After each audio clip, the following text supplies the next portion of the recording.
Hello students, मैं Rajni Singh GGIC Bareilly से आप सबका हार्दिक अभिनंदन करती हूँ। बच्चों, आज इस फिजिक्स की क्लास में हम वेव ऑप्टिक्स के बारे में पढ़ेंगे। ये हमारा नेक्स्ट चैप्टर है और इसके कई सब टॉपिक्स हैं वो हम पढ़ेंगे, जैसे wave front, reflection, refraction, Huygens principle, interference, Young double slit experiment. ये कई टॉपिक्स हैं जो हमें पढ़ने हैं इन वेव ऑप्टिक्स की चैप्टर में। लेकिन सबसे पहले एक बात आती है जो हमें हमारे लिए बहुत ही जानना जरूरी है, वो ये कि आखिर लाइट का नेचर कैसा होता है। लाइट के नेचर की बात अगर हम करें तो हमने कई जगह पढ़ा भी है कि लाइट का नेचर वेव नेचर होता है, कहीं पार्टिकल नेचर पढ़ते हैं हम, और अब तो सिद्ध भी हो चुका है कि ड्यूअल नेचर है। लेकिन 1637 में जब सर आइजैक न्यूटन, जिन्होंने 1637 में सर आइजैक न्यूटन ने एक थ्योरी दी थी जिसे कॉर्पस्कुलर थ्योरी ऑफ लाइट पढ़ा है हमने, और उसमें उन्होंने बताया था कि लाइट हमेशा एक स्ट्रेट लाइन में, स्ट्रेट पाथ पे ट्रेवल करती है, कुछ पार्टिकल्स के थ्रू, कुछ मीडियम्स के थ्रू, और उन पार्टिकल्स को नाम दिया था उन्होंने कॉर्पस्कुलर, और इसी थ्योरी को उन्होंने कॉर्पस्कुलर थ्योरी ऑफ लाइट कहा था।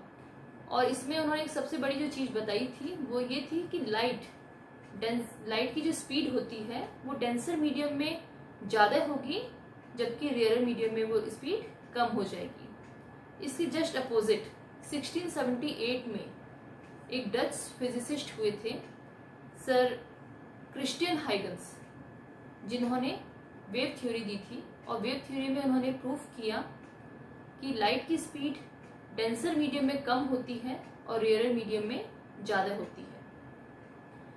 सर आइजैक न्यूटन की तरह ही उन्होंने अपनी थ्योरी से रिफ्लेक्शन, रिफ्रैक्शन जैसे एक्सपेरिमेंट करे, एक्सप्लेन करे। जैसे सर आइजैक न्यूटन ने अपनी पार्टिकल थ्योरी से करे थे, वैसे ही हाइगन्स ने वेव थ्योरी से करे। तो यहाँ पर कंट्रडिक्शन बना रहा कि कौन सी थ्योरी सही है।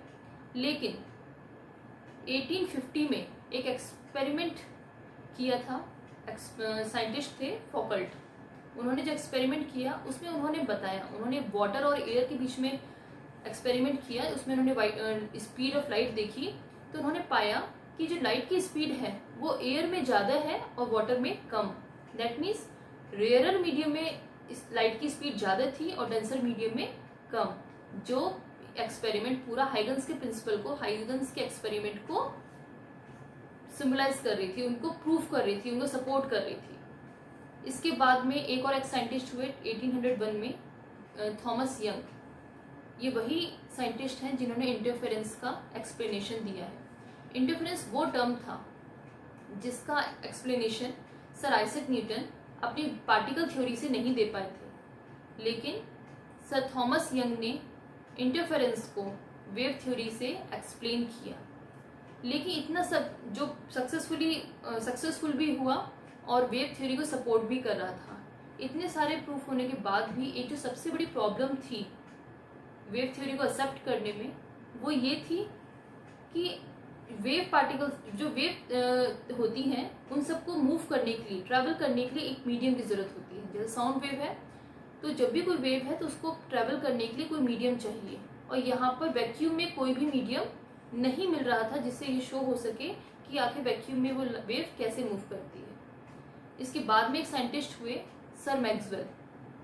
उन्होंने अपने मैक्सवेल थ्योरी दी, कई उन्होंने इक्वेशंस बनाई जिनको हम मैक्सवेल इक्वेशंस भी कहते हैं।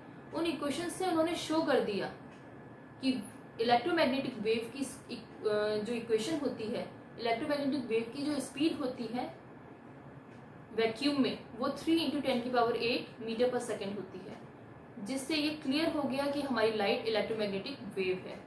तो इससे लाइट का जो वेव नेचर है वो प्रूफ हुआ।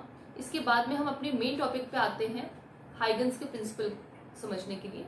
हाइगन्स का प्रिंसिपल समझने के लिए जो पहला टर्म है वो है वेव फ्रंट। इसको हम कुछ स्लाइड्स के माध्यम से समझते हैं। देखिए, तो अब हम पढ़ेंगे वेव फ्रंट्स के बारे में।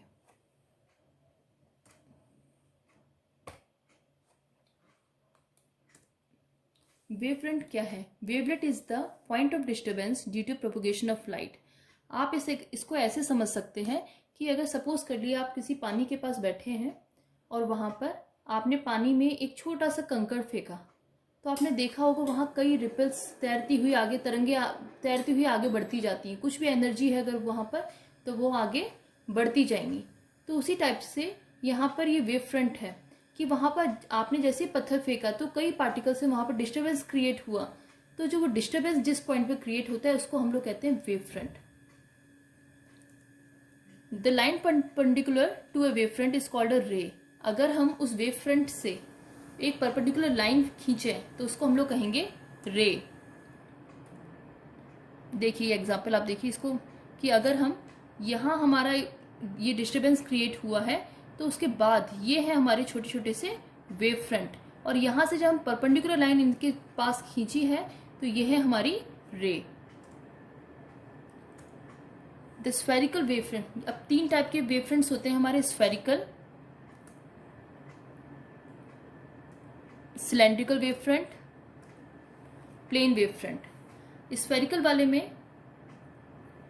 वाले का एग्जांपल आप ये देखिए कि यहाँ पर जब हम फेंकते हैं किसी कोई वेव फ्रंट बन रहा है तो यहाँ पॉइंट सोर्स होता है। पॉइंट सोर्स के साथ की वजह से जो एनर्जी डिस्ट्रीब्यूट होती है वो हर डायरेक्शन में होती है, और जो शेप बनेगा वो स्फेरिकल वेव फ्रंट का बनेगा। इसी टाइप से जो दूसरा हमारा होता है वो सिलेंड्रिकल वेव फ्रंट है, तो इसलिए हम लीनियर सोर्स लेते हैं। अगर हमने, ये आप जो ग्रीन लाइन से देख रहे हैं, ये एक लीनियर सोर्स है। इस लीनियर सोर्स की वजह से जो एनर्जी ट्रांसफर हो रही है वो चारों डायरेक्शन में हो रही है, लेकिन जिसको फॉर्म बन रहा है वो सिलेंड्रिकल फॉर्म बन रहा है, तो इसलिए हम इसको सिलेंड्रिकल वेव फ्रंट कहते हैं। तीसरा होता है प्लेन वेव फ्रंट। तो इस प्लेन वेव फ्रंट में देखिए कि लाइट कहीं बहुत दूर से आ रही है, और जब हमारा ये इस फॉर्म में आगे बढ़ रही है, जो रेड वाली है इसमें ये हमारी रे हो गई। यहाँ अगर इनको हम और ध्यान से देखें तो जो छोटे छोटे पिंक डॉट्स हैं वो वेवलेट्स हमारे, ब्लू कलर की जो लाइन शो कर रही है वो है हमारी वेव फ्रंट्स, और जो रेड लाइन है वो रे है। इसके बाद आता है जो हमारा सबसे इम्पॉर्टेंट है वेव ऑप्टिक्स का जो बेस है वो है हाइगन्स प्रिंसिपल। तो हाइगन्स ने 3 प्रिंसिपल दिए।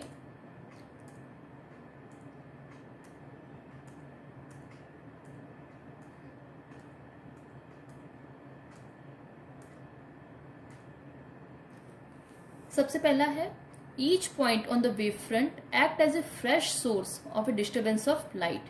यहाँ पर अगर हम देखें कि जब सोर्स आई है तो इसकी वजह से ये ब्लू डॉट्स आपको जो दिख रहे हैं छोटे छोटे से, ये है हमारे वेव फ्रंट हैं, और इन वेव फ्रंट की वजह से ये छोटे छोटे वेव फ्रंट हैं और ये अपने आप में एक नया सोर्स बना रहे हैं।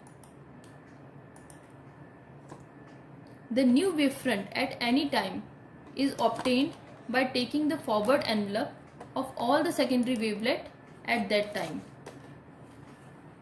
अगर आप इसको देखें, the new wave front at any time later is obtained by taking the forward envelope of all the secondary wavelet at that time। यहाँ पर जो बना है हमारा ब्लू कलर का, ये है हमारा secondary wavelet. The surface of tangent to the secondary wavelet in front direction at any instant gives the new position of the wavefront at that time। अगर हमने यहाँ पर जो टेंजेंट बनाया है, इस टेंजेंट की वजह से ये हमारी आगे की फॉरवर्ड डायरेक्शन की तरफ मूव करता जा रहा है। तो ये 3 हमारे हाइगन्स के प्रिंसिपल हैं।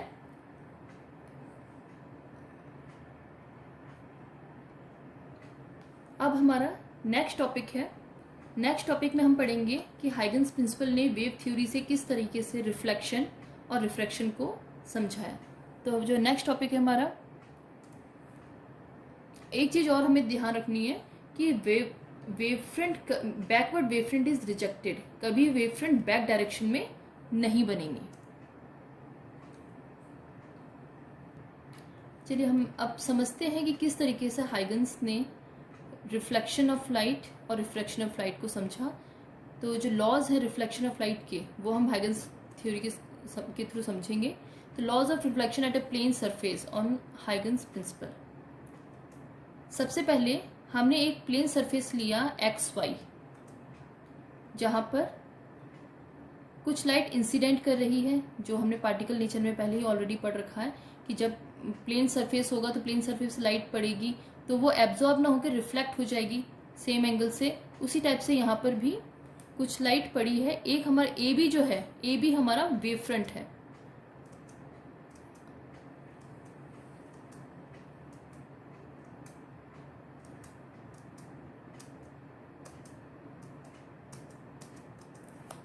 इसमें आप देखिए, अगर हम यहाँ समझें तो XY हमारा प्लेन सरफेस हो गया, ए बी हमारी इंसिडेंट वेव फ्रंट है, वेव फ्रंट जहाँ पर लाइट हमारी इंसिडेंट होगी। CD हमारा रिफ्लेक्टेड वेव फ्रंट है। जब लाइट इस पर इंसिडेंट हुई ए बी पर तो उसके बाद यहाँ से रिफ्लेक्ट होगी और यहाँ पर अगर हम जब टेंजेंट बनाएंगे उस पर तो वो नया वेव फ्रंट क्रिएट हो जाएगा, रिफ्लेक्टेड वाला हो जाएगा portion. If C be the speed of light, T be the time taken by the light to go from B to C, T time लगेगा B से C पे जाने में या A से D पे जाने में या E से G तक जाने में, यहाँ से रिफ्लेक्ट होकर वापस यहाँ तक। तो इस अगर प्रिंसिपल को हम समझें तो T जो फॉर्मूला हमारा होता है speed is equal to distance upon time, तो वहां से टाइम को आप साइड में कर लीजिए तो ये हो गया डिस्टेंस अपॉन स्पीड। तो EF हमारी डिस्टेंस हो गई EF अपॉन C, ये इतना टाइम लगा इस लाइट को यहाँ पहुंचने में, प्लस FG अपॉन C। अब यहाँ EF को अगर हम देखें तो यहाँ ट्रायंगल बन रहा है तो EF की वैल्यू हम AF के रेस्पेक्ट में निकालेंगे तो साइन ये आ जाएगी value T is equal to AF sine I upon C, plus FG को हम लिख सकते हैं, ये FG है, इस FG को लिख सकते हैं FC sine R upon C। यहाँ पर अब हम इस इक्वेशन को देखें तो AF और AC, इस FC को हम AF और AC के रेस्पेक्ट में लिखेंगे तो हमारा हो जाएगा AC माइनस FC। तो ये हो गया AC sine R plus AF sine I minus sine R upon C। यहाँ देखिए, for rays of light from different parts on the incident wave front the value of AF are different, but light from different point of the incident wave front should take the same time to reach the corresponding point on the reflected wave front। तो यहाँ से हमारा जो reflection का law है Huygens principal ने proof किया कि sine I is equal to sine R, ये हमारा फर्स्ट लॉ ऑफ रिफ्लेक्शन का लॉ होता है कि इंसिडेंट रे और रिफ्लेक्टेड रे दोनों बराबर एंगल की होती हैं। दूसरा हम समझते हैं कि किस तरीके से हाइगन्स ने रिफ्रैक्शन जो परावर्तन होता है उसे समझाया था।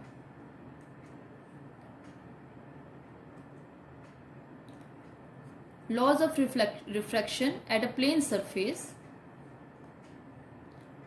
यहां हम एक रे डायग्राम लेंगे, उस रे डायग्राम पे हमने डेंसर मीडियम और रेयर मीडियम लिया है कि किस टाइप से रेस यहाँ से रिफ्रैक्ट हो रही हैं और उसके बाद हाइगन्स ने उन पे रिफ्रैक्शन का लॉ दिया है, ये भी हम समझते हैं। सबसे पहले ये देखिए, XY हमने एक प्लेन सरफेस ले लिया, जो ऊपर वाला पोर्शन है वो हमारा रेयर मीडियम है और ये वाला पोर्शन ये हमारा डेंसर मीडियम है। ए भी यहाँ पर वेव फ्रंट है, इंसिडेंट वेव फ्रंट, क्योंकि यहाँ पर लाइट आकर के इंसिडेंट हो रही है। और DC हमारा रिफ्रैक्टेड वेव फ्रंट है, क्योंकि यहाँ पर लाइट आकर के रिफ्रैक्ट हुई है। अब हम देखते हैं कि जब लाइट यहाँ पर आई, इंसिडेंट हुई है, एंगल क्रिएट किया एंगल आई, और उसके बाद जब रिफ्रैक्ट हुई है तो वहाँ पर रिफ्रैक्टेड एंगल बना है। इसके बाद में हम सेम उसी टाइप से जो रिफ्लेक्शन वाले में किया था इस टाइम की फॉर्म में निकालेंगे, T is equal to EF upon C। यहाँ पे एक चीज देख लें, C be the speed of light. हमने सपोज कर लिया कि स्पीड ऑफ लाइट C है तो उसको T टाइम लगता है B से C पे जाने में, B से C पे जाने में या फिर A से D पे जाने में, यानी कि रिफ्रैक्ट होने में, और E से G तक जाने में T टाइम लगता है। तो हमें टाइम निकालना है तो T is equal to EF upon C, distance upon speed, EF upon C plus FG जो रिफ्रैक्टेड हुई है, FG upon V, E F को हम निकालेंगे, ई एफ, यहाँ जो ट्रायंगल बन रहा है तो यहाँ एंगल आई है, इस आई के एस्पेक्ट में निकालेंगे तो E F is equal to A F sine I upon C plus F G को लिख सकते हैं, एफ जी को हम इस ट्रायंगल में देखें, इन ट्रायंगल एफ सी जी, तो ये होगा हमारा F C sine R upon V. अब ए एफ और एफ सी, ए एफ और एफ सी, इसको हम लोग ए सी और ए एफ के फॉर्म में लिखेंगे, तो ये हमारी इक्वेशन सॉल्व करने पर आएगी A C sine R upon V plus A F sine I upon C minus sine R upon V. ये हमारी इक्वेशन आई है। For ray of light from different part on the incident wave front the values of A F are different.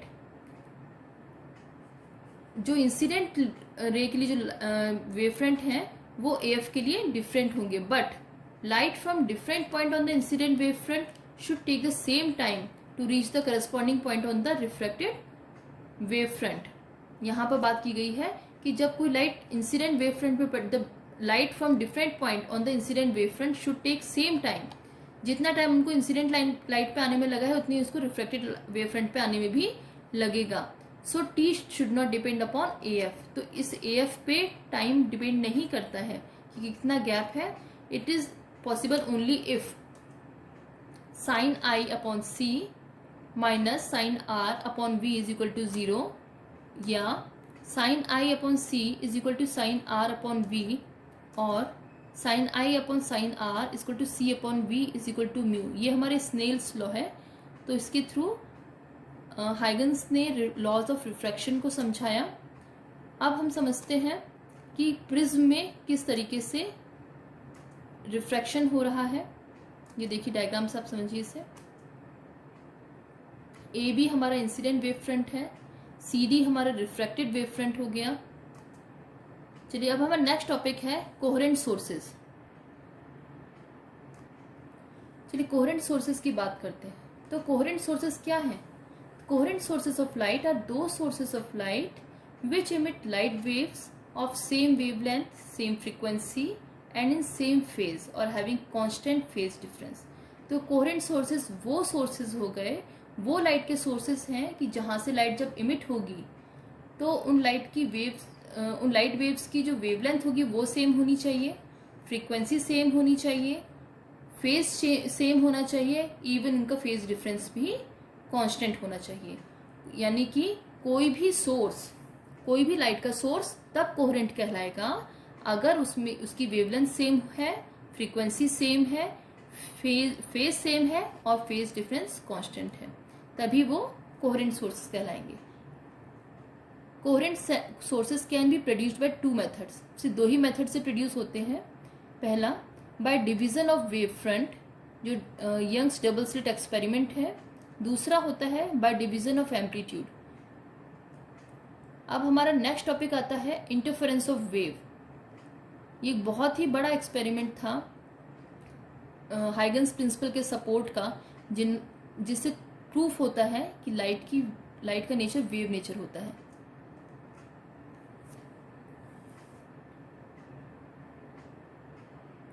अब हम interference of waves की बात करते हैं। Interference of wave यानी कि redistribution of light intensity due to the superposition of two light waves is called interference of light। यानी कि जब हमारी दो लाइट वेव्स हैं और वो एक दूसरे के ऊपर सुपर इम्पोज करती हैं तो किस टाइप से उनकी डिस्ट्रीब्यूशन होता है उसको हम इंटरफेरेंस कहते हैं।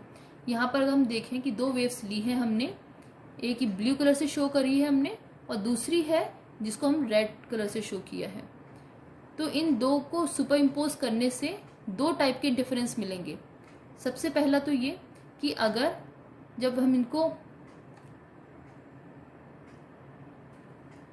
इंटरफेरेंस ऑफ वेव यानी कि जब हम कोई दो वेव्स लें और वो एक दूसरे को सुपर इम्पोज कर देते हैं तो उसके बाद जो उनका रीडिस्ट्रीब्यूशन होता है लाइट का इंटेंसिटी का, उसको हम इंटरफेरेंस कहेंगे। यानी कि the redistribution of light intensity due to the superimposition of two light waves is called interference of light. यहाँ दो टाइप के इंटरफेरेंस पैटर्न बनेंगे हमारे पास, एक कंस्ट्रक्टिव और दूसरा डिस्ट्रक्टिव इंटरफेरेंस। जब कंस्ट्रक्टिव इंटरफेरेंस की बात कर रहे हैं तो जो हमने दो करी है तो एक के ऊपर एक जस्ट सुपर इम्पोज हुई है, तो इंटेंसिटी इनकी हाई रहेगी। ये देखिए इसमें इंटेंसिटी जो रिजल्टेंट इंटेंसिटी आएगी वो हमारी बहुत हाई है। डिस्ट्रक्टिव वाले में दोनों का पैटर्न चेंज हो गया। जो ग्रीन वाली लाइन है जिसका एक का क्रस्ट दूसरे का ट्रफ यहाँ पर एक दूसरे की एनर्जी कैंसिल कर दे रहा है, तो इसकी वजह से तो इंटेंसिटी होगी वो बहुत कम हो जाएगी इनकी, E is equal to E1 minus E2। तो ये हमारा इंटरफेरेंस ऑफ वेव है। आप इसको ऐसे समझ सकते हैं कि अगर ये हमारी वेव है, जो इसका ऊपर वाला पोर्शन है इसको हम लोग कहते हैं क्रस्ट, और नीचे वाला पोर्शन है इसको हम कहेंगे ट्रफ।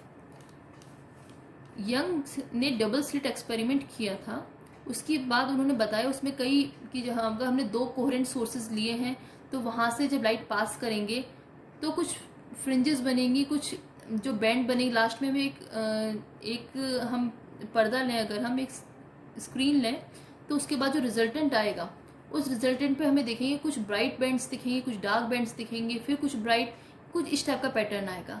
आप इसका एग्जांपल ऐसे भी सोच सकते हैं कि अगर आप पानी की बड़े तालाब में बैठे हुए हैं, अगर आप सिंपल एक पत्थर फेंकें तो वहाँ स्फेरिकल तरंगे बनेंगी और आगे बढ़ती जाएंगी। लेकिन अगर आप एक टाइम पर दो पत्थर एक साथ बिल्कुल एक साथ फेंकें और उनके बाद जो वाइब्रेशन बनेगा तो आपको ये पैटर्न बिल्कुल इजीली क्लियरली समझ में आ जाएगा। यहाँ पर देखिए, यहाँ पर हमें S1 और S2 नाम के दो कोहेरेंट सोर्सेज लिए हैं। जब इनसे लाइट पास होगी वेव्स के फॉर्म में निकलेगी लाइट। तो यहाँ देखिए S1 ये ब्लू लाइट है, ये क्रस्ट हो गया। जो ऑरेंज लाइट है वो हमारा ट्रफ है। तो इनके बाद जब एक क्रस्ट दूसरे क्रस्ट से कनेक्ट हो रहा है, जब ये इसमें देखिए जब एक क्रस्ट दूसरे क्रस्ट से को काट रहा है तो उसके बाद जो बन रही है हमारी वो बन रही ब्राइट बैंड। लेकिन जब एक क्रस्ट दूसरे के ट्रफ को काट रहा है तो वहां पर हमारा बनता है डार्क बैंड। तो इसी टाइप से पूरा पैटर्न बन रहा है हमारा, ब्राइट बैंड, डार्क बैंड, फिर ब्राइट बैंड, फिर डार्क बैंड। तो ये पूरा एक्सपेरिमेंट हमारा यंग्स का डबल स्लिट एक्सपेरिमेंट है। तो हम इसको एक बार फिर से समझते हैं। The phenomena of one wave interfering with another and the resulting redistribution of energy in the space around the two sources of disturbance is called the interference of waves। अब हम देखते हैं कि इनकी इंटरफेरेंस की थ्योरी क्या है wave की।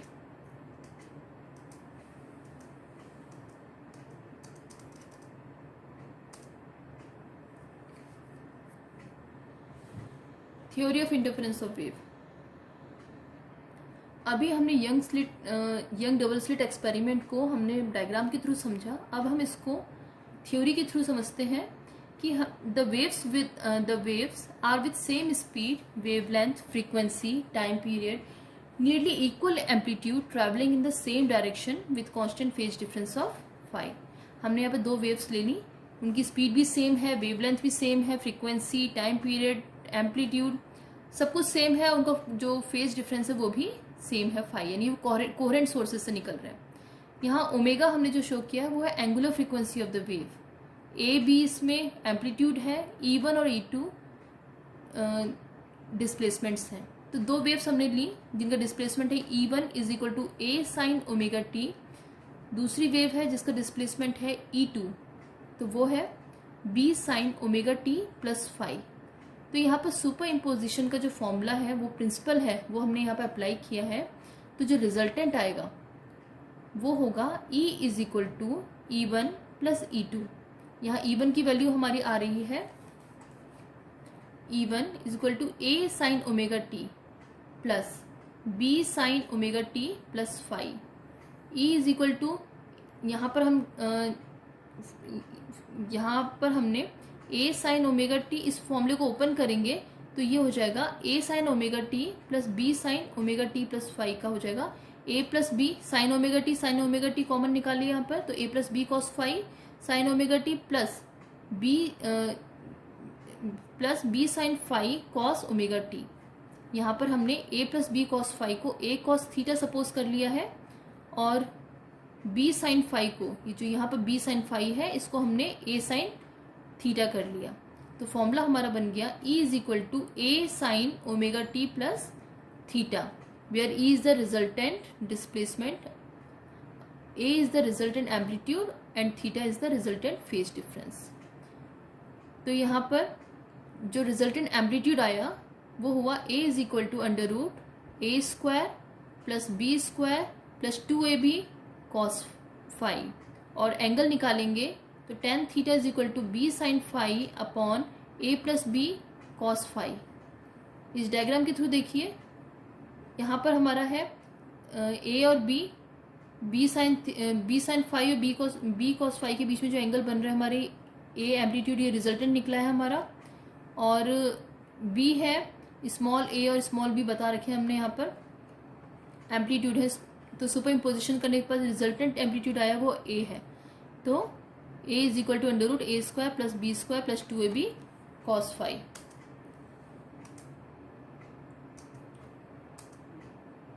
तो यहाँ पर ये इसको देखिए, intensity I is proportional to the square, यहाँ ए इंटेंसिटी के डायरेक्टली प्रोपोर्शनल है, तो I is directly proportional to the square of A यानी कि एम्पलीट्यूड के। तो intensity I is proportional to the square of the amplitude of the wave, यानी कि एम्पलीट्यूड बढ़ेगा तो इंटेंसिटी भी बढ़ेगी। अब कंडीशंस क्या होती हैं कंस्ट्रक्टिव इंटरफेरेंस ऑफ वेव्स के लिए?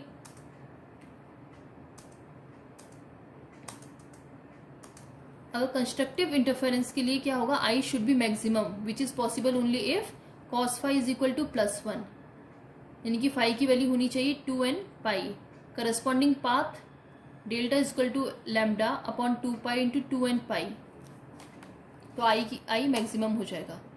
डिस्ट्रक्टिव के लिए कंडीशन होगी, यहाँ पर हमारा कॉस फाई -1 होना, डिस्ट्रक्टिव इंटरफेरेंस हमें तभी मिलेगा और I should be minimum which is possible only is cos phi is equal to -1, यानी कॉस फाई की वैल्यू -1 होगी तभी इनको इंटरफेरेंस मिनिमम मिलेगा और डिस्ट्रक्टिव इंटरफेरेंस होगा।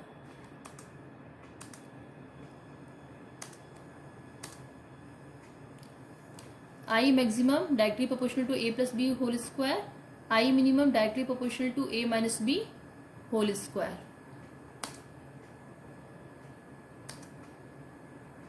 Comparison of intensities of maxima and minima. आई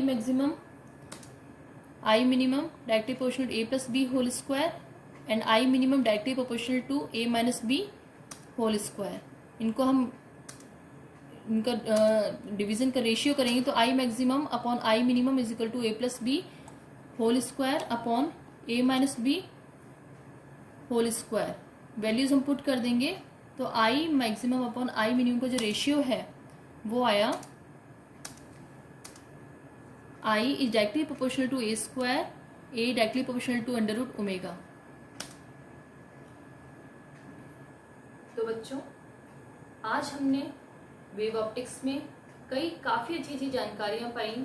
जैसे हमने इंट्रोडक्शन पढ़ा वेव ऑप्टिक्स का, इसके अलावा हाइगन्स प्रिंसिपल, उनके थ्रू जो वेव ऑप्टिक्स वेव्स के थ्रू जो लॉज ऑफ रिफ्रैक्शन को समझा, कोहेरेंट सोर्सेस समझे, इंटरफेरेंस पढ़ा, और हाँ अगली क्लास में हम लोग डिफ्रैक्शन भी पढ़ेंगे।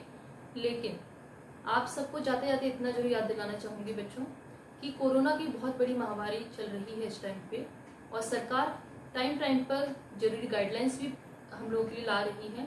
तो हम सब लोग घर में हैं, तो हमारा फ़र्ज़ बनता है कि हम सरकार की गाइडलाइंस का पूरा अनुपालन करें, उनको फॉलो करते रहें, क्योंकि इस समय हमारी खुद की सुरक्षा, हमारी खुद की बुद्धि, खुद की सचेतता हमें और हमारे परिवार को बचाएगी। हम लोग घर में हैं तो जो उनकी गाइडलाइन है उनको फॉलो करें, टाइम पर हाथ धुलें, सोशल डिस्टेंसिंग मेंटेन करके रखें और अपनी सरकार का पूरा सहयोग करें। धन्यवाद।